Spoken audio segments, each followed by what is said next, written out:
ટીવી9 પર આપનું સ્વાગત છે। હું છું હાર્દિક મોદી। મિડ ડે ન્યૂઝની શરૂઆત કરીશું। હવામાનમાં પલટાની આગાહીની અંબાલાલ પટેલની મોટી આગાહી સામે આવી છે કે આવતીકાલથી હવામાનમાં પલટો આવવાનો છે અને આ પલટો પણ જે પ્રકારનો આવશે। ઉત્તર ભારત સહિત ગુજરાતમાં વાતાવરણ પલટાશે। ઉત્તર ભારત ગુજરાતમાં વાદળછાયું વાતાવરણ રહેશે। સૂર્ય અને ચંદ્રગ્રહણની અસરને પગલે વૈશ્વિક હવામાનમાં પલટો।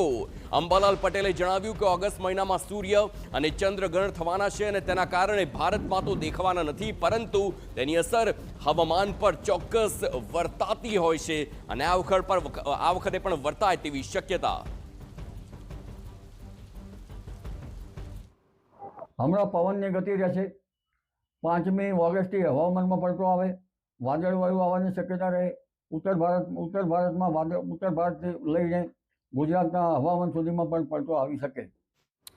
તો 8 ઓગસ્ટથી રાજ્યમાં વરસાદી જમાવટ। 8 થી 15 ઓગસ્ટ સુધી વિવિધ ભાગોમાં વરસાદના એંધાણ છે।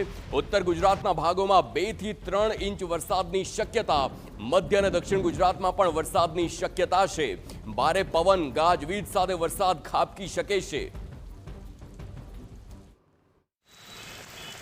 બંગાળ ઉપસાગરનો ભેજ, અરબ સાગરનો ભેજ લગભગ ઉત્તર ભારત તરફ જાય છે અને ઉત્તર પૂર્વીય ભાગોમાં વાદળોનો જમાવડો છે, જેના કારણે તારીખ 8 થી 15માં ગુજરાતના ભાગોમાં વરસાદ આવવાની શક્યતા રહે અને લગભગ ઉત્તર ગુજરાતના ભાગોમાં વરસાદ આવવાની શક્યતા રહે। પવનની ગાજવીજ સાથે વરસાદ આવવાની શક્યતા રહે।